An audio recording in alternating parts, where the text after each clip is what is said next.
Alors, une petite seconde s'il vous plaît. Je suis en train de mettre mon casque, voilà. Alors, je me laisse OK au niveau du son et de l'image, même si je suppose qu'il n'y a pas grand monde ce soir, parce que c'est pas les horaires habituels. Donc ça va être un peu un hasard si les gens sont devant leur écran. Ouais. Alors, vous avez le chat bleu en dessous du cas de diffusion de l'émission. Je vais également me connecter au chat audio Mumble. Et puis, eh bien, ceux qui veulent participer peuvent le faire, soit par écrit, soit par audio. Donc le chat bleu en dessous du cas de diffusion de l'émission, vous pouvez vous inscrire, ça prend 2 secondes. Vous entrez un pseudo, un mot de passe, il y a besoin de mail ou quoi que ce soit. Et ceux qui veulent nous rejoindre sur le Mumble, vous avez le lien Mumble en bleu ciel, en haut à droite du cas de diffusion de l'émission. Voilà. Donc je vous demande si c'est OK au niveau du son et de l'image, si on peut me confirmer sur le chat écrit.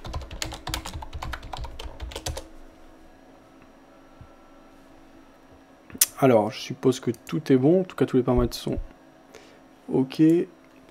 Alors, aujourd'hui, j'ai pas pu faire l'émission en temps normal, normalement vous savez que c'est de 18h à 19h, parce que j'étais à la Cité des Sciences pour faire une interview de Caroline Nomanine de psychotrade.fr. Je vous ai mis le lien, donc une interview à propos de la psychologie en trading, et notamment la maîtrise de la psychologie et l'importance du comportemental et de la maîtrise psychologique pour un trader particulier. Donc une vidéo assez intéressante. Bon, le temps que je fasse le montage, etc., je pense que ce sera disponible la semaine prochaine. Alors, petit bilan sur la journée, on va faire en fait comme d'habitude les émissions, mais sauf qu'à l'habitude elle dure 1 heure, là je vais essayer d'accélérer, parce que il est tard, donc voilà. Il est 22h18 là à l'heure actuelle, donc ce vendredi soir. Alors, aujourd'hui, il y a eu... j'ai fermé plusieurs positions, donc on va aller voir ça de plus près. Voilà, historique. Donc aujourd'hui, il y a eu 3 micro-lots qui ont été fermés sans que je sois devant mon écran, donc par un stop loss. Il s'agissait... C'était quoi? Ah oui, d'accord. Il s'agissait des ventes sur le... des ventes sur l'euro livre sterling. On va aller voir ça de plus près, on va aller voir ce qui s'est passé sur l'euro face à la livre sterling. Donc euro livre sterling... Euro livre sterling...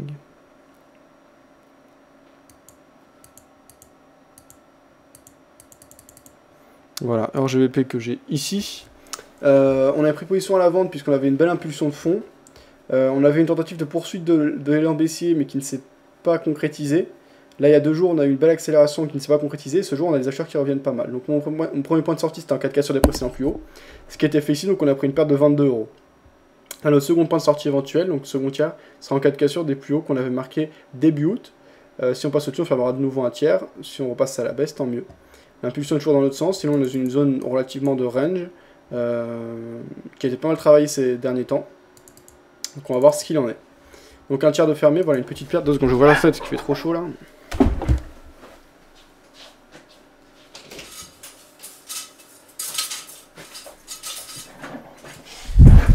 Voilà.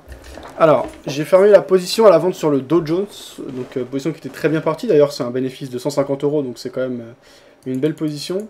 Donc sur le Dow Jones,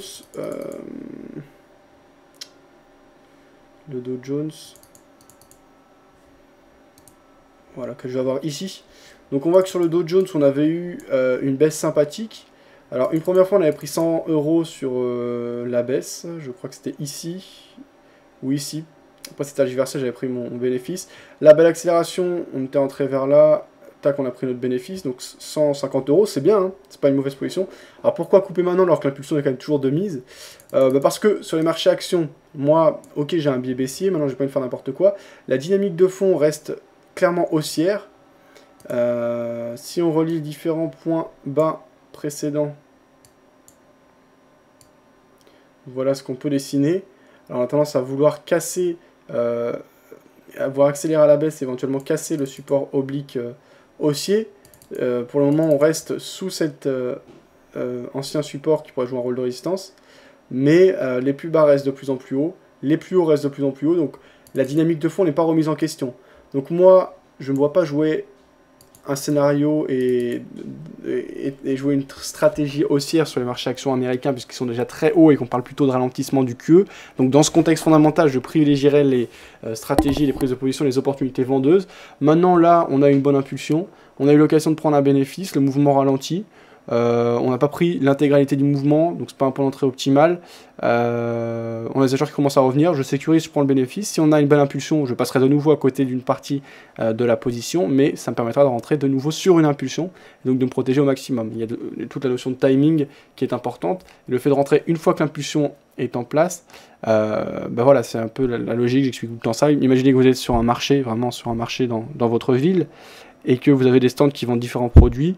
Bon, si tout le monde se rue vers un stand et que vous avez la possibilité d'avoir ce produit, il y a peu de chances que une heure après, par exemple, plus personne ne veuille vous racheter votre produit. Donc c'est pour dire que si vous entrez dans le sens de la cohue, dans le sens du mouvement de marché, eh bien vous avez de bonnes chances pour que le mouvement continue. En tout cas, plus de chances. Après, c'est pas tout le temps vérifié. D'ailleurs, ici, on a plusieurs exemples. Vous voyez, là, on a des belles impulsions baissières et tout de suite, c'est corrigé. Tac. Donc c'est pas tout le temps le cas. Le fait est que c'est quand même une logique de base des marchés qui est intéressante et que je continue à respecter. Donc voilà la raison de ma sortie, c'est parce que on a une belle accélération baissière, je ne suis pas rentré de manière optimale, là on a des acheteurs qui commencent à revenir, le mouvement de baisse qui n'est plus de vigueur, une tendance de fond qui est haussière, donc je préfère sécuriser et prendre un bon petit bénéfice. Alors autre bénéfice qui a été pris, en plus on a eu un swap positif de 7 centimes, toujours ça de prix, ça paye un bonbon. Alors sur le NZD CHF, on a pris un gain de 96,79 moins 3,09€ de swap négatif. Alors là, NZD CHF, j'aurais tout fait pu laisser courir, mais ce qu'il y a, c'est que j'étais déjà exposé sur NZD USD. Et en fait, sur les deux, on prend déjà un bon petit bénéf. Donc on va regarder NZD CHF, vous voyez, on avait pris assez bas, on avait pris là, je crois. Donc c'est beaucoup plus bas que le NZD USD. On a eu certes une très belle impulsion. On voit que ce jour, on vient buter sur une zone précise de support. L'impulsion est toujours de mise, donc théoriquement je ne suis pas censé sortir, on est en pleine phase d'accélération, etc.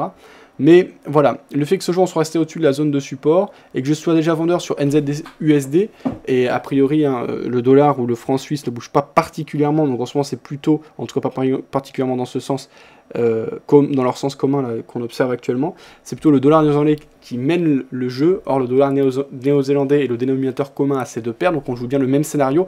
Donc je préfère pas avoir de doublon au niveau de mes positions, puisque faire un doublon sur des positions certes différentes, puisqu'il y en a une c'est face au franc suisse, l'autre face au dollar, mais sur le même type de mouvement, c'est doubler son risque. C'est aussi potentiellement doubler son gain, mais c'est doubler son risque qui est, en termes de money management, pas très cohérent.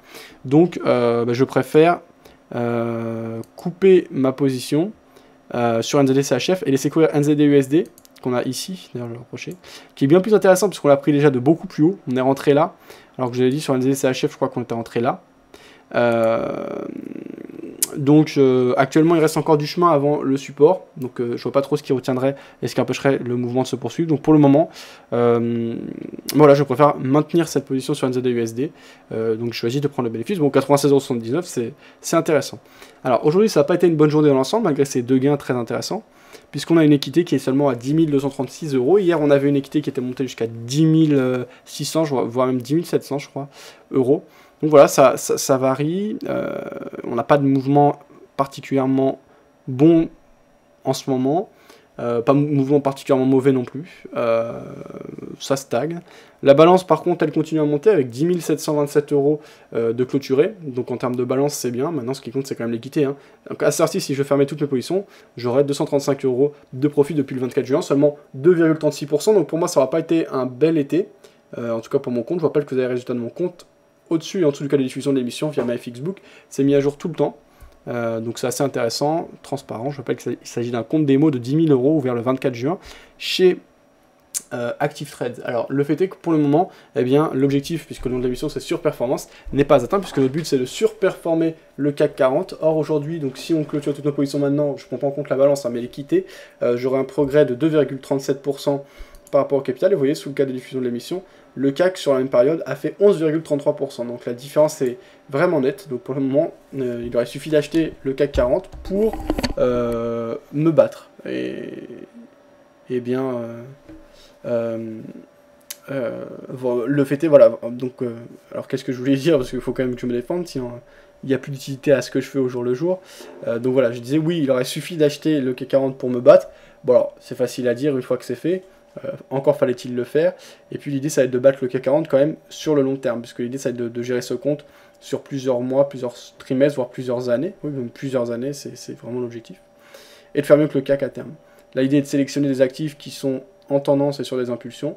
On verra si ça nous permet de mettre les probabilités dans notre sens et de faire mieux que le marché. C'est un peu un test grandeur nature, avec beaucoup de travail, beaucoup d'investissement, mais c'est aussi parce que je crois à cette approche. Donc quand on a quelque chose en tête qui est là depuis un long moment et qu'on veut vraiment tester sérieusement, bah voilà, ça peut prendre du temps, mais je pense que ça vaut le coup de le faire. C'est ce qui est fait ici. Voilà. Alors, au niveau des autres positions, j'ai déjà tout étudié, on va passer un rapide coup d'œil. Je vais pas aller chercher d'autres occasions d'entrée parce qu'on est vendredi soir. Bah voilà, on va... Quoique, on peut peut-être. On va voir, on va jeter un coup d'œil quand même. Allez, parce que c'est du swing, ça ne dérange pas d'être en position le week-end. Alors, on va reprendre toutes les positions vertes. Donc NZD-USD, on vient de voir. Alors, qu'est-ce qu'on a d'autre? On a l'EuroCAD sur lequel on gagne 79 €. Alors, EuroCAD, voilà, qu'on a ici. Donc on est sur une tendance de fond haussière. L'impulsion de ces derniers jours nous a permis de casser les précédents plus hauts.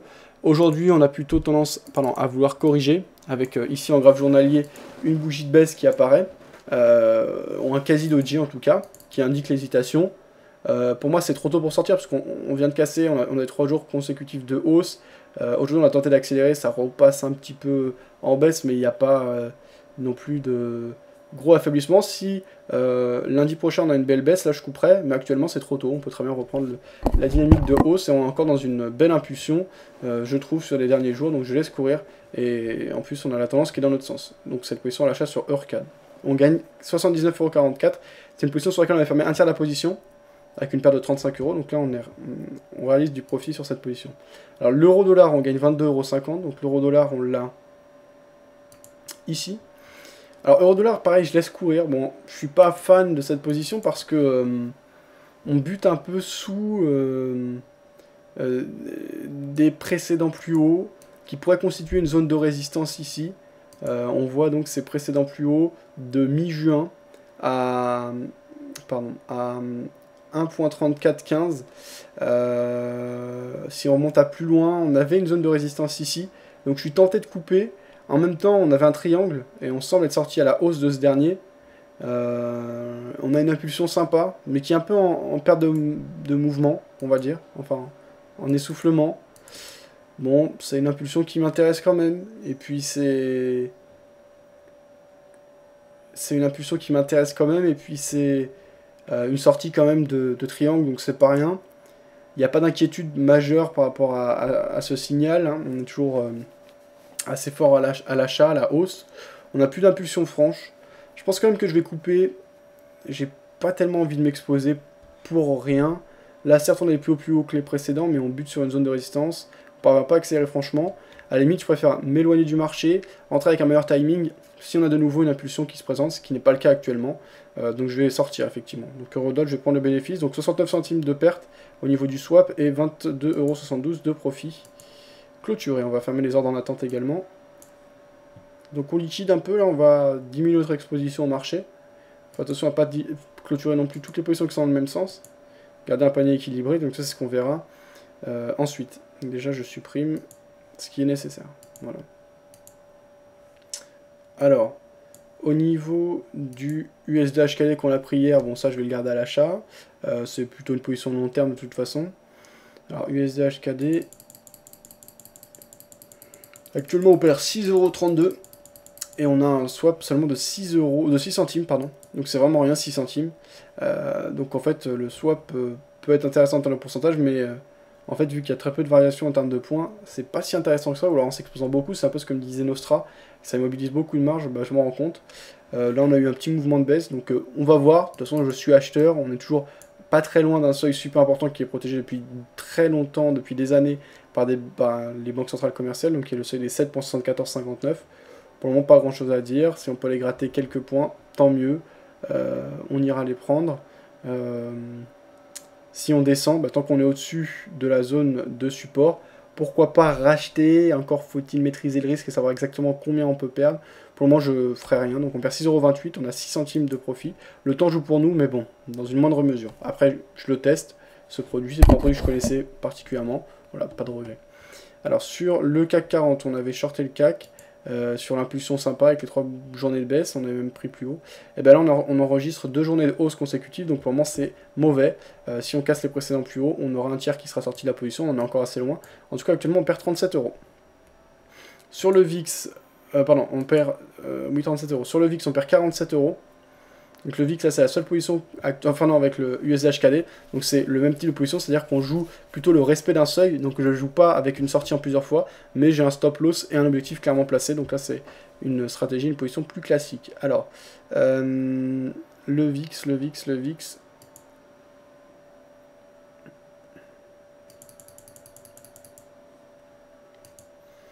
voilà, le VIX, on a plutôt eu une baisse ce jour. Bon, pareil, c'est le seuil des 10 qui n'a pas été franchi depuis 30 ans ou 20 ans sur le VIX, donc on en est encore assez loin. On a vu une belle impulsion. On a déjà réalisé du profit sur cette paire parce qu'on avait une clôture, bon, bref, donc sur ce produit. On verra ce que ça donne. Après, c'est. Voilà, pour moi, on est quand même assez bas sur le VIX et je pense qu'on a de bonnes chances de remonter. On verra ce qu'il y en est. Pour le moment, ça n'est pas le cas. Donc, si on doit se tromper, on a un point de sortie à 9,70, on est encore très loin. Et comme je dis, ça fait des décennies qu'on ne l'a pas franchi ce seuil, donc il n'y a pas de. A priori, pour le moment, en tout cas, pas de raison qu'on le franchisse, ça peut arriver, mais les probabilités sont plutôt dans notre sens et contre ce franchissement. Voilà. Alors, EUR-GBP, on a vu qu'on a fermé un tiers, on a déjà regardé. USD-TRY, donc le dollar face à la livre turque, pareil, on a fermé un tiers de la position. Actuellement, on perd 174 €, donc si on va jeter un coup d'œil au dollar face à la livre turque, USD-TRI, très belle hausse, on a eu une belle impulsion haussière. Alors, l'avantage, c'est que le swap et dans notre sens, le temps joue avec nous, puisqu'on a un taux d'intérêt qui nous permet d'engranger des profits chaque soir. Donc là, ça réduit la perte, puisqu'on a 9,23 € de swap positif. On avait enregistré également du swap positif sur le tiers clôturé. Pour le moment, l'impulsion est quand même assez forte. On a frôlé le stop loss ce jour. On n'est pas sorti, tant mieux. D'ailleurs, on est vraiment passé tellement près que je me demande comment ça se fait qu'avec le swap, on n'ait pas été exécuté. Mais pour le moment, on est toujours sur le marché. Et on va voir si les vendeurs reviennent. Voilà. Donc pour le moment, de toute façon, si ça doit mal se passer, les stops sont en machine, donc il n'y a pas de problème, et on prendra les pertes au fur et à mesure. Alors là, une position qui fait vraiment mal, c'est une position qu'on avait prise le 21 août, et c'était une position à la vente sur le pétrole. Alors le pétrole, donc le WTI, le Sweet Crude Oil, eh bien on l'avait ici. Et on avait eu 3 bougies baissières intéressantes. Alors j'avais un peu hésité parce que l'impulsion de fond était haussière. Ceci dit, ces derniers temps, on avait eu des tensions par rapport à l'Égypte qui n'avaient pas tant fait monter les cours que ça. Ça avait un peu amené d'inquiétude, mais pas plus que ça. Ça s'était pas ressenti plus que ça sur les marchés en tout cas. On avait eu 3 belles bougies de baisse. On était encore dans une zone qui avait été pas mal travaillée, donc j'hésitais. Mais voilà, je me disais, on a quand même 3 belles bougies de baisse. On a les probabilités dans notre sens. Et d'ailleurs, je pense toujours qu'à ce moment-là, on avait les probabilités dans notre sens. Mais le fait est que les 2 jours d'après, eh bien, on a eu une hausse. Alors on verra ce qu'il en est. Si on casse le précédent plus haut, on clôturera un tiers de la position. Et puis si on reprend le chemin de la baisse, tant mieux. Mais pour le moment, voilà, on reste dans cette zone qui était pas mal travaillée. On s'enferme dans un espèce de range. En tout cas, on manque de tendance. Et là, le désavantage, c'est qu'on est contre la dynamique de fond. On va dire que c'est pas la meilleure position que j'ai prise. Elle est prise, on assume. Et de toute façon, je pense pas plus que ce soit une erreur majeure ou significative, donc il n'y a pas de problème, et de toute façon, voilà, 60 € de perte actuellement, 205 € de perte, pardon, actuellement. On a pris aussi une position assez chargée, je ne savais pas exactement quelle taille de position prendre, donc on verra ce qu'il en est. Donc actuellement, on était rentré à 103,68, on est actuellement à... Lightweight Crude Oil. Oui, d'accord, 103,68. On est actuellement à 106,43, donc environ 3 $. Ça fait 205 €. Et mon premier stop est à 108, donc ça fait environ 5 $. Donc on sera environ à ce moment-là à 300 €, un peu moins. Et on prendra un tiers de la perte, ce qui fera environ voilà, 50, 60, 70 €. De prise de perte, c'est pas majeur, donc ça doit continuer à mal se passer. Voilà. Et on termine avec l'or. Alors l'or, on a déjà fait un tiers de la position. On a un swap négatif de 1,14€ et on perd actuellement 253€. Donc sur le 2 tiers qui nous reste, donc on va aller voir de plus près l'or. Voilà l'or qu'on a ici. Encore une belle hausse ce jour. On a une très belle phase de correction. Donc l'idée de la prise de position n'est absolument pas à regretter. On a pris position sur phase oui, de tentative de reprise en main du marché par les vendeurs, qui était la force dominante à long terme. On le voit ici en graphique journalier depuis août 2012. Et derrière, on a des acheteurs qui sont clairement revenus. On a eu un rebond tout à fait marqué. On approche désormais des 38,2%. Et si on doit casser ces 38,2%, eh bien, on sortira un nouveau tiers de notre position à la vente sur l'or. Donc là, pour le moment, or et pétrole sont vraiment les deux gros points noirs, mais il faut les assumer, ça fait partie du compte. Alors maintenant, ce que je vais vérifier, c'est si on a une exposition toute dans le même sens, c'est-à-dire toute relative à un actif précis ou pas. Alors, or, ça va être surtout relatif au dollar d'ailleurs, et ces variations, et surtout en termes d'actifs à risque ou de valeur refuge. Donc l'or face au dollar, on est vendeur, ce qui veut dire qu'on achète le dollar. On va comparer par rapport au dollar dans l'absolu. Donc on a un achat dollar, pétrole on est vendeur, ce qui veut dire qu'on achète le dollar, donc deux produits. Là on vend le dollar face à la livre turque, EUR/GBP c'est à part, donc on va pas regarder. Le VIX on le vend, on l'achète, ce qui veut dire qu'on pense à une baisse du Dow Jones, ce qui veut dire qu'on aurait plutôt tendance, alors c'est un peu ambigu, donc pareil je vais le mettre de côté, je vais pas le comptabiliser. Et on va dire que c'est un peu à part, c'est pas grave, parce que c'est une exposition qui est à part. Après, on peut trouver des corrélations et on peut en discuter, hein, ce sera intéressant. CAC, pareil, je vais mettre à part. Puisque, en fait, le problème, c'est que tout va résider dans le fait qu'on a un ralentissement ou non du QE. Pour le moment, ça reste encore assez vague, mais on semble se diriger vers ça. Et si effectivement on a un ralentissement du QE, on devrait avoir une appréciation du dollar, puisque là, on injecte tous les mois 85 milliards de dollars supplémentaires, donc ça dilue le dollar, puisqu'on a plus de dollars en circulation, ce qui veut dire que la valeur d'un dollar est censée baisser. C'est le principe même de l'inflation. Il faut comparer une monnaie à ce qu'elle peut vous donner dans la réalité. Et forcément, si on a plus de dollars, et bien dans la réalité des choses, on n'a pas plus de choses qui sont créées. Donc, une chose vaut plus de dollars. C'est pas toujours le cas, c'est pas toujours aussi simple les mécanismes, mais les grands mécanismes, ça reste ça. C'est pour ça que par rapport au marché action, si on a une baisse du dollar, et ça devrait moins la relancer, on devrait avoir également une baisse des marchés actions, donc on pourrait considérer que ce serait plutôt positif pour notre achat du VIX. Mais je ne vais pas le comptabiliser, parce que c'est pas si simple que ça, et c'est pas évident comme corrélation. Alors USD-HKD, on a de l'achat, donc ce qui veut dire que là on achète du dollar, donc on a 3. EUR-CAD, pareil, je vais le mettre un peu à part, si ce n'est qu'on peut avoir une corrélation dollar, il faut savoir quand même, mais pas évident. Et NZD-USD, on le vend, ce qui veut dire qu'on achète le dollar. Alors, on le vend. Oui, ce qui veut dire qu'on achète le dollar. Alors là, quand même, on a un déséquilibre en faveur du dollar, puisque si je fais la totalité, on a 4 achats de dollars, on a seulement une vente de dollars, donc ça déséquilibre un peu le panier. C'est pas le top, c'est pas le top. Donc, d'ailleurs, on le voit, hein, l'or et le pétrole finalement sont assez corrélés et c'est ce qui nous fait assez souffrir. Ceci dit, NZD-USD a quand même un comportement bien spécifique. Pour l'instant, on va laisser ça comme ça. On verra ce que ça donne. Mais je note qu'il y a un déséquilibre par rapport au dollar. Alors, on va regarder très rapidement fondamentalement ce qui s'est passé ce jour. Donc, fondamentalement, on va aller sur romandie.com. Je ne vais pas lire le détail, d'habitude, vous savez, je le fais, mais là, on va pas avoir le temps ce soir. C'est un rapide point. Alors, l'ONU demande à Khartoum de ne pas interrompre le transport du pétrole. Le Dow Jones gagne 0,31% et le Nasdaq perd 0,52%.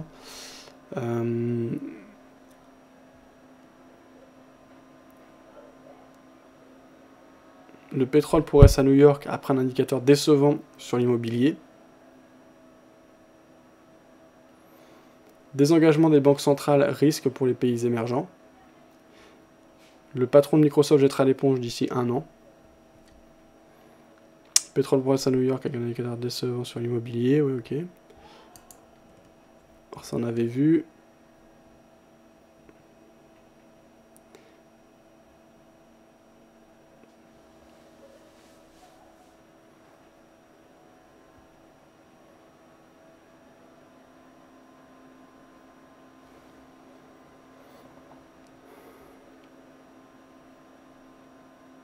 Bourse, Wall Street refroidit après un mauvais chiffre sur l'immobilier. Donc aujourd'hui, il y a eu un chiffre par rapport à l'économie immobilier américain qui a été particulièrement mauvais a priori. Licenciement chez Lloyd, pardon, négociation rompue. Marché européen en légère hausse après une séance atone. Bon, en Europe, les taux poursuivent leur hausse en Allemagne et en France. Le brut monte aidé par un dollar faible par rapport au pétrole. Maroc, nomination d'un ministre de l'économie par intérim dans l'attente d'un remaniement. Focus Bourse Londres, semaine calme et écourtée en perspective. Dette, l'Argentine condamnée en appel à rembourser les fonds vautours. Métaux précieux, revue hebdo, l'or frôle les 1400 $, on a vu. Ça on avait vu. Francfort, le DAX termine la semaine bien orientée, plus 0,32%.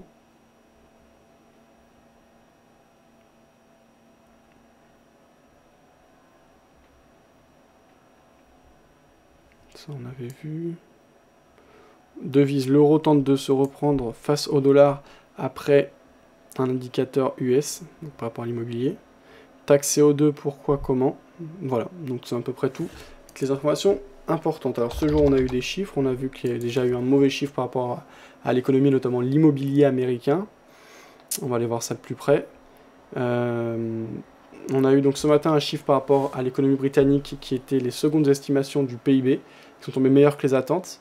14h30, l'indice de consommation canadien est tombé conforme aux attentes et meilleur que les chiffres précédents. Le chiffre US tombé à 16h, effectivement, était mauvais, puisque c'était les chiffres des ventes de maisons neuves, les constructions de maisons neuves, en tout cas aux États-Unis, qui est tombé à 394 000 au lieu de 487 000 attendus. Chiffre précédent révisé en baisse, et initialement prévu et annoncé à 497, revu à 455. Donc ça fait quand même des gros écarts, et donc ça c'est des chiffres assez inquiétants par rapport à l'économie américaine. Donc c'était vraiment l'information fondamentale du jour. Alors nous, on va continuer à chercher des opportunités, enfin voir ce qui se passe en tout cas sur les marchés, et voir s'il y a de nouvelles positions à prendre. On fait le tour de l'ensemble des actifs que l'on surveille. Alors le dollar face au yen, pas de grosses variations. On a une tentative de hausse, on est revenu un peu sur notre point, on a un doji, on est toujours à l'intérieur d'un triangle, dans des zones assez largement travaillées, donc pas de prise de position.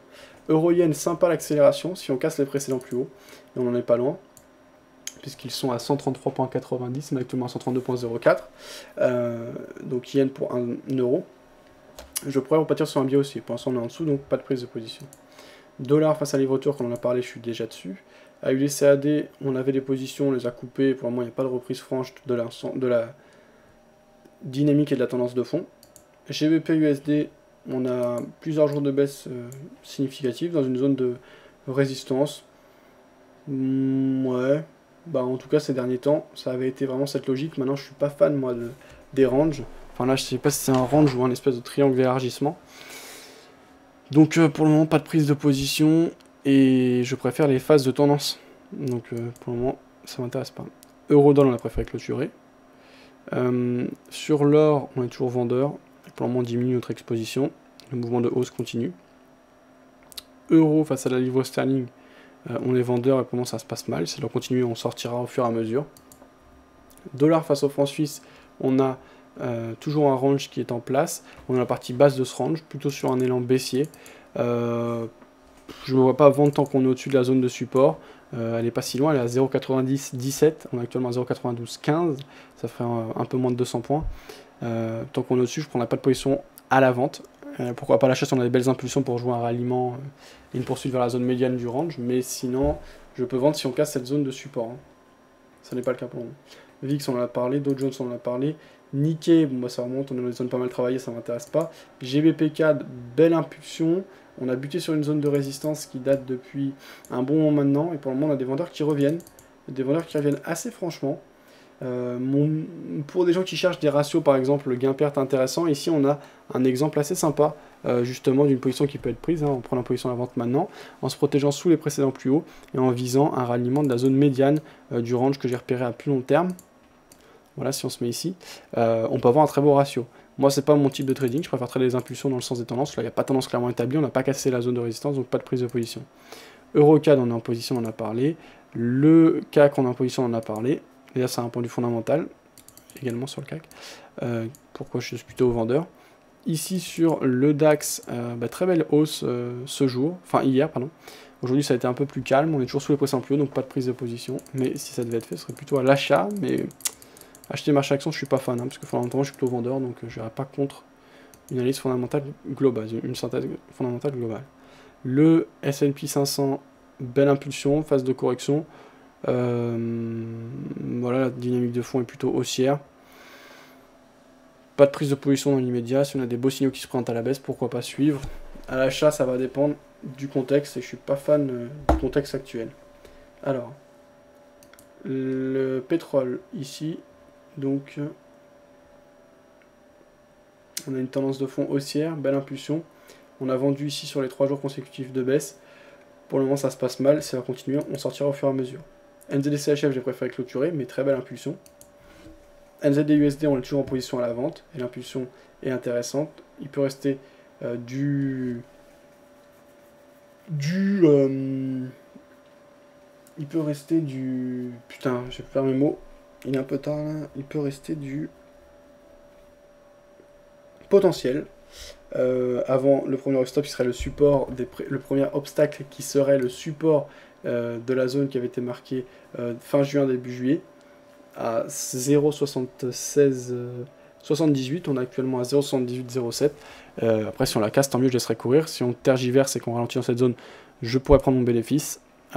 Mais voilà, je serai quand même assez patient parce qu'on a une belle impulsion. On a pris un très beau point d'entrée, vraiment en haut de la zone de range et de la zone de retournement.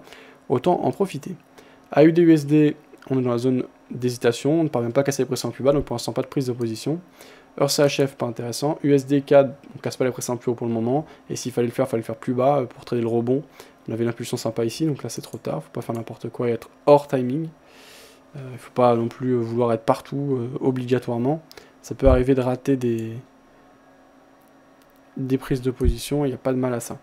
AUD-Yen, pareil que les autres paires en dollars australiens. Euro-AUD, on ne peut pas casser les précédents plus haut pour le moment, et pareil que sur les autres paires relatives au dollar australien. L'argent, putain, impressionnant la hausse, hein, 24,04. On se rappelle que Tonton a un point de vue haussier jusqu'à 27. Et ben, ce jour, ça a bien accéléré. Bravo à lui, Tonton, qu'on avait reçu au cours de la semaine dans le cadre de notre émission pour une interview que vous pouvez retrouver sur videobourse.fr. Elle est largement mise en avant. Vous l'avez notamment dans À la Une, en haut à gauche jusqu'à la diffusion de l'émission. Sinon, vous la retrouvez sur le forum. Voilà. L'argent, vu l'ampleur du mouvement de correction et vu que la tendance de fond est clairement baissière, moi ce que je pourrais faire c'est attendre qu'on ait un ralentissement pour shorter si on ne casse pas la zone de résistance oblique baissière. Pour le moment on en est loin, on est en pleine impulsion, donc je ne sais pas ramasser un couteau qui tombe, bien évidemment. Et enfin USD-HKD, on est en position, on en a déjà parlé tout à l'heure. Voilà, donc pas grand chose de plus à signaler, c'était par rapport à nos positions ouvertes. Alors je vais terminer, je vais vous laisser sur ce week-end avec... quelques indications de contenu. Alors oui, une petite info avant ça, c'est les gars de chez Gain Capital qui sont responsables d'un broker très connu, un grand concurrent de FXM aux États-Unis, mais qui n'est pas présent en France, qui est Forex.com, présent aussi dans d'autres pays à travers le monde, et qui sponsorise l'équipe de football de Manchester City.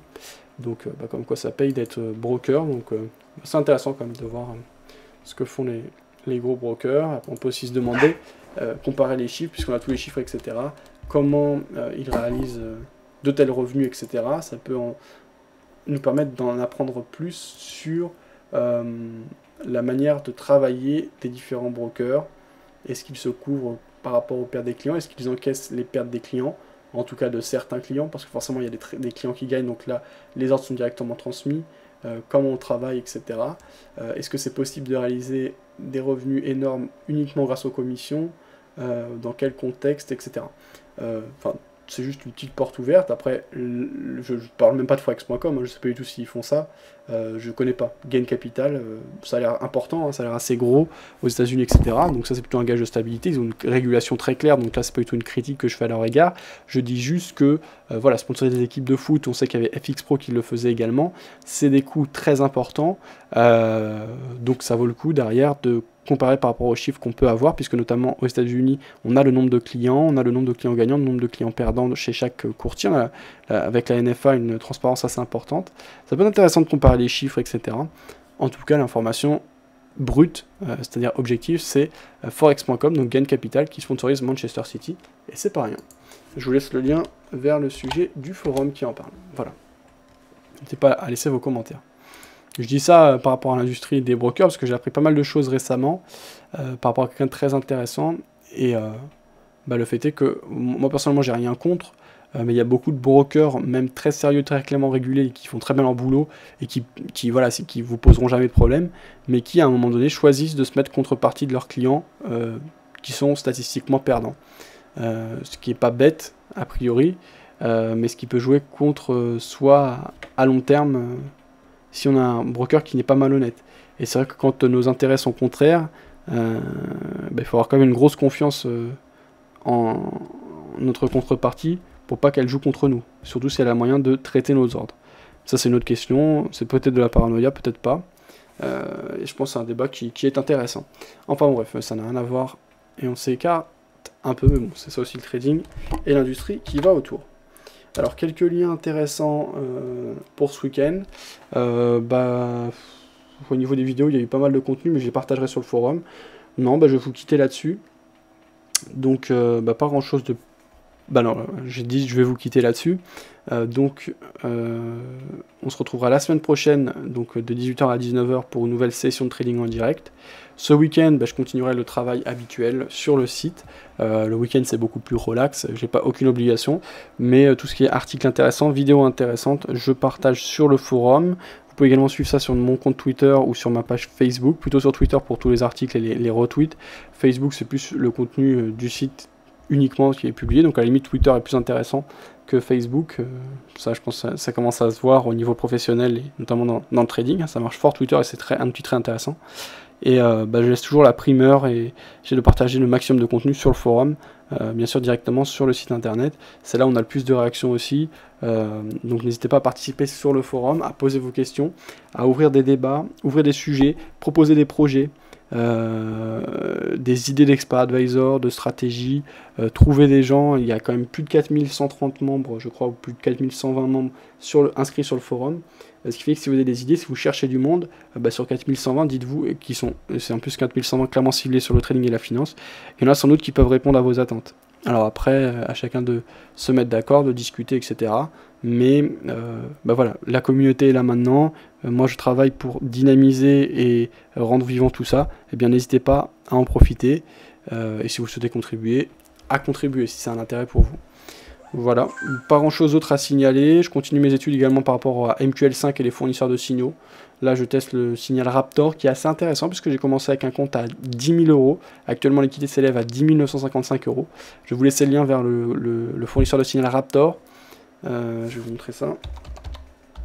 Et donc, je fais le test chez Alpari avec un compte démo, juste comme ça. Mais c'est assez puissant, hein, le système de signal de MetaTrader, du site de MetaTrader, le site officiel, donc MQL5. Ça permet quand même d'avoir des signaux facilement, très fidèles, certains gratuits, notamment Raptor qui est gratuit. Raptor, moi ce que j'aime bien, c'est qu'il prend ses pertes. On a eu une belle preuve il n'y a pas longtemps, mais pour le moment, sur 65 trades, on a des résultats vraiment excellents.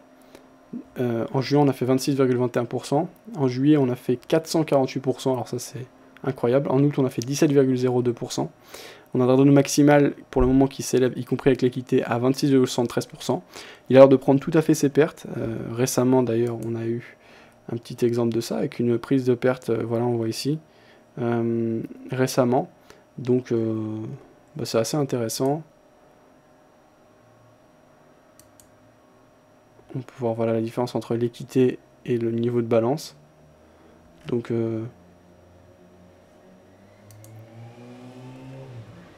assez intéressant à étudier. Voilà, pas grand chose de plus à signaler. Bonne soirée à tous.